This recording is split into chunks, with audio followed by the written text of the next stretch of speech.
जय हिंद दोस्तों। आज टर्म है बंगाल शैली और इसके कलाकार में। आज हम लोग देखेंगे गगनेंद्र नाथ टैगोर के बारे में। ये आपके सामने चित्र है गगनेंद्र नाथ टैगोर का। पुनीत नाथ टैगोर के बड़े भाई हैं। गगनेंद्र नाथ टैगोर का जन्म 1867 ईस्वी में हुआ था, जबकि अवनींद्र नाथ टैगोर का जन्म 1871 ईस्वी में हुआ था। उनकी मृत्यु अवनींद्र नाथ टैगोर की मृत्यु 1951 ईस्वी में हो गई थी, जबकि गगनेंद्र नाथ का टाइम पीरियड रहा 1867 से 1929 तक।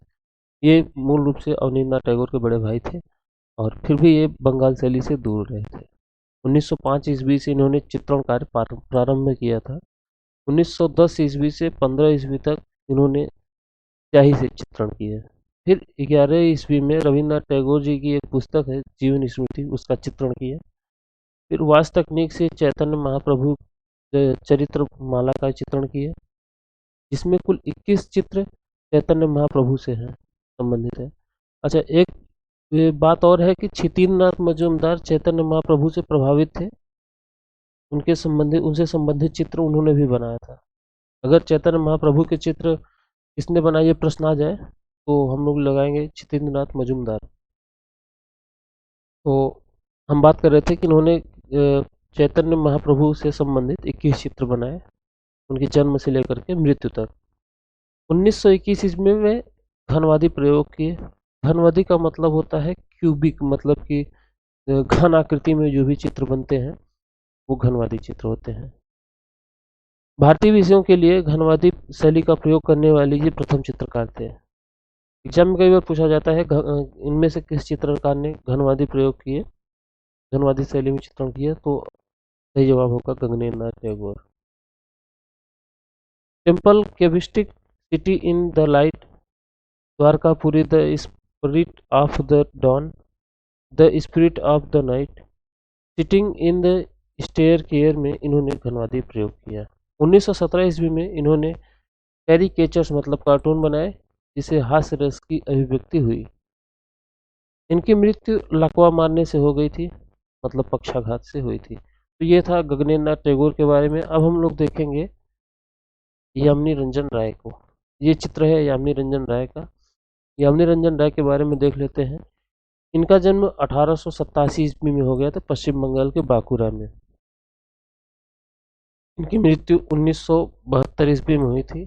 इन्होंने समकालीन कला को आधुनिक परिवेश में भारतीय बनाने का प्रयास किया। लोक कला को मूल आधार बनाकर उसमें आधुनिकता की सांस फूंकी। एग्जाम में कई बार पूछा जाता है कि इनमें से कौन सा कलाकार लोक कला से प्रभावित था, तो यामिनी रंजन राय ही सही जवाब होगा। यामिनी रंजन राय नाम से लग रहा महिला, लेकिन ये पुरुष है। तो लोक कला से प्रभावित थे। कुल मिला के ये बंगाल स्कूल से प्रभावित हुए बिना स्वतंत्र रचनाएं की और भारत में नवीन और आधुनिक चित्रकला का सूत्रपात किया। इनके बाद के चित्रों में पिकासो के चित्रों का प्रभाव, घनवाद और प्रभाववाद का भी प्रभाव दिखाई पड़ता है, जिसका इन्होंने भारतीयकरण कर दिया। इनके चित्रों में बाल सुलभ भोलापन एवं चपलता दिखती है। एक बात और है, रविन्द्रनाथ टैगोर के चित्रों में भी बालपन दिखता है, उनमें भी बचपना दिखता है।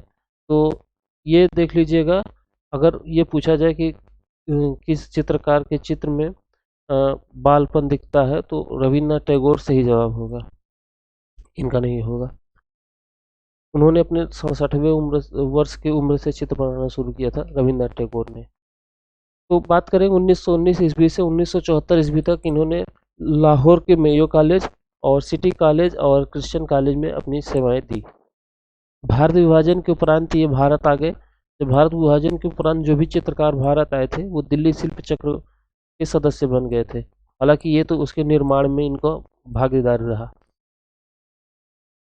1954 ईस्वी में इन्हें पद्म विभूषण पुरस्कार मिला।